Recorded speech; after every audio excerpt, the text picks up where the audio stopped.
একসময় ছিল নীল পাহাড়ে ঘেরা এক বিশাল রাজ্য, নাম তার সপ্তরঙ্গ রাজ্য। এই রাজ্যের রাজা ছিলেন দয়ালু ও ন্যায়পরায়ণ, আর রানী ছিলেন জ্ঞানী ও স্নেহময়ী। ঈশ্বরের আশীর্বাদে তাদের ঘরে জন্ম নিয়েছিল ৭ জন রাজকন্যা।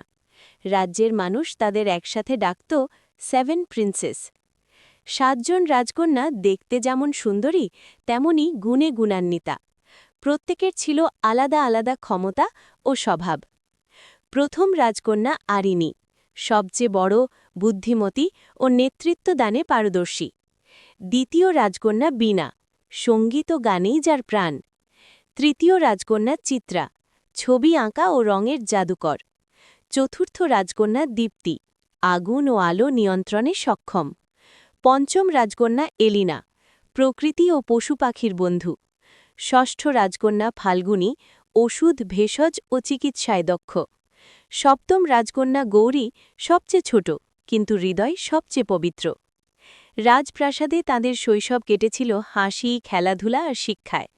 প্রতিদিন সকালে গুরুজনদের কাছে বিদ্যা, বিকেলে বাগানে খেলাধুলা, আর রাতে রানীর মুখে গল্প।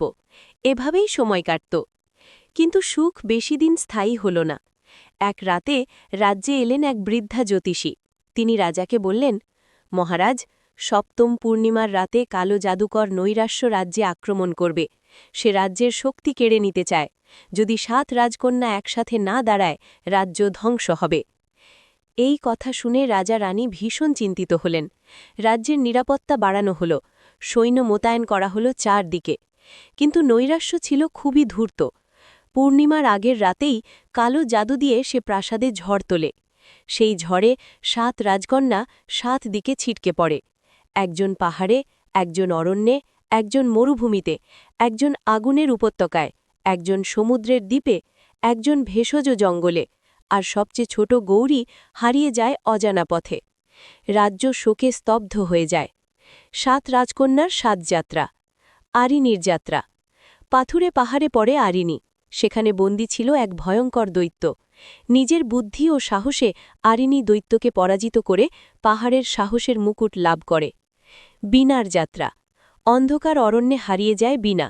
সে তার সুরে হিংস্র পশুদের শান্ত করে। অরণ্যের আত্মা তাকে দেয় সুরের লকেট। চিত্রার যাত্রা।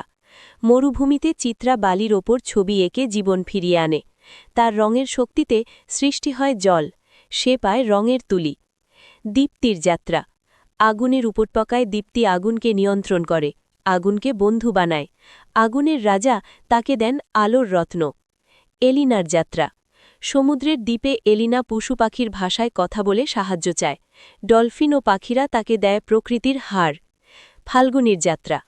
ভেষজ জঙ্গলে ফাল্গুনী এক মরণ ব্যাধি সারায়। বনদেবী তাকে দেন জীবনের বই। গৌরীর যাত্রা। সবচেয়ে ছোট গৌরী একা একা হাঁটতে হাঁটতে পৌঁছায় নৈরাশ্যের দুর্গে। ভয় না পেয়ে সে ভালোবাসা ও ক্ষমার কথা বলে। গৌরীর হৃদয়ের আলোতেই নৈরাশ্যের শক্তি দুর্বল হতে থাকে। ঠিক পূর্ণিমার রাতে ৭ রাজকন্যা আবার একত্রিত হয়। একজনের সাহস, একজনের সুর, একজনের রং, একজনের আলো, একজনের প্রকৃতি, একজনের চিকিৎসা, আর গৌরীর পবিত্র হৃদয়। সব মিলিয়ে তৈরি হয় সপ্তশক্তি। নৈরাশ্য পরাজিত হয়, অন্ধকার ভেঙে আলো নামে। রাজ্য আবার আলোয় ভরে ওঠে। রাজা রানী তাদের কন্যাদের বুকে জড়িয়ে ধরেন। ৭ রাজকন্যা বুঝতে পারে আলাদা শক্তি থাকলেও একতা ছাড়া কিছুই সম্ভব নয়। তারপর থেকে সপ্তরঙ্গ রাজ্যে মানুষ আজও গল্প করে 7 প্রিন্সেসের গল্প, যারা শিখিয়েছিল ভালোবাসা, সাহস আর একই পৃথিবীর সবচেয়ে বড় জাদু।